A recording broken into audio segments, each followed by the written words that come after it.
Good morning, students. In the previous video, I have shown we have solved questions up to 52. Now we will move on with the next question, that is 53rd question. One of the properties of biogas.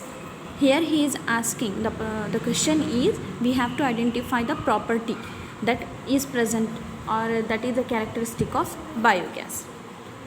Option A, its heating capacity is high.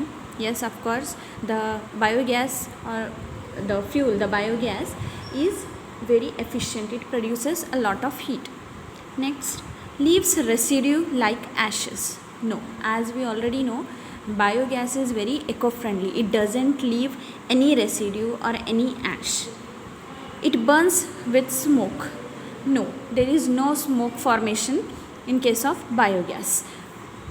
Lastly, its heating capacity is low. Already we have seen that the heating capacity of biogas is high. So here its heating capacity is low is exactly opposite. So B, C and D are the properties which are not present in biogas, and the only property that is associated with biogas is its heating capacity is high. In exam, the question may vary that among the following which one is not a property of biogas. Such a question may also appear.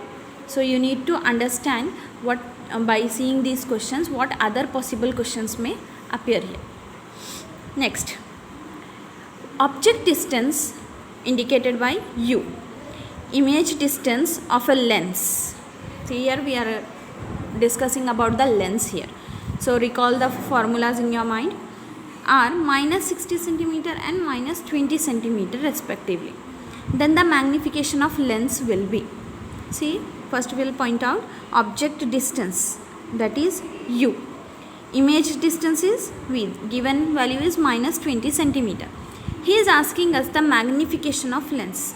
So as soon as you hear it, you must know the formula for magnification of lens, that is V by U. Since image distance and object distance is given, we are choosing this formula. You can take another alternative where we are using the height of the image only if the height is mentioned in the question. So here we will substitute the values. V value minus 2, 20, minus 60. Zeros cancelled, negative signs cancelled, 2 ones are, 2 threes are. It will turn out to be 1 by 3, which is nothing but 0.33. Since negative signs are cancelled, see here in your option you have both the possibilities, option A and option C, both are 0.33 only, but the difference is of sign.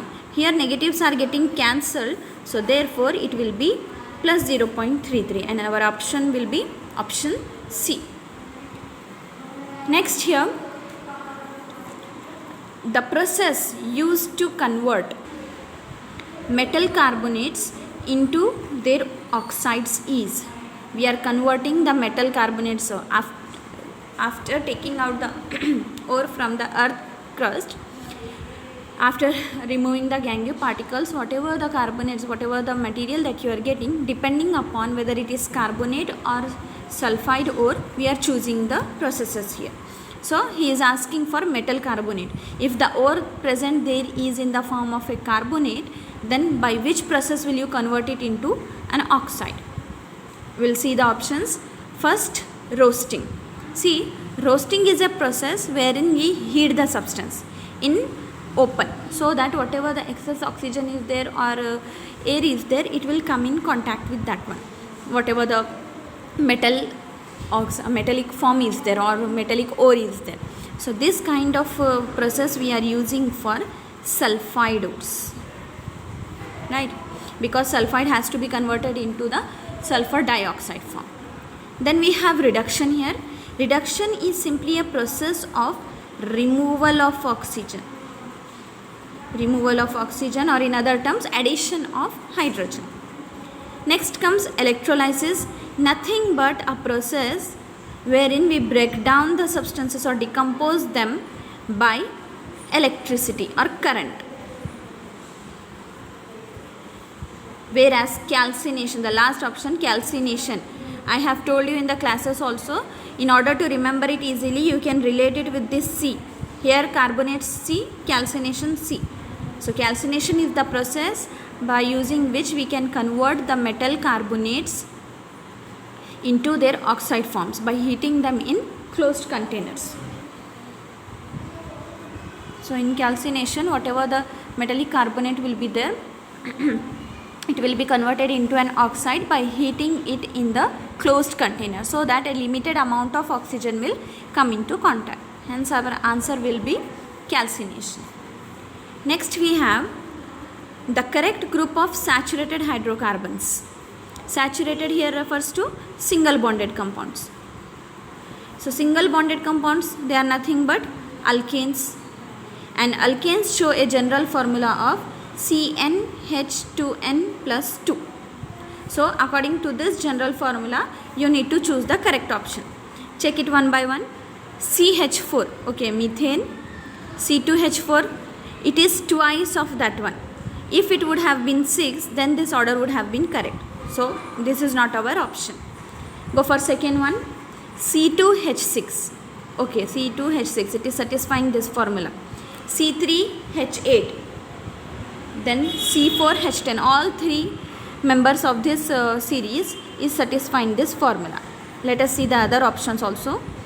C2H2, it is exactly the same here. That means two hydrogens have been reduced. It is satisfying the formula of alkynes. Here alkanes, same alkanes. The series is not correct here. C2H2, again an alkyne. C3H6, an alkene. C4H6 is again an alkyne here. So among all these four options, second option or option B is more correct, which is satisfying the general formula of alkanes.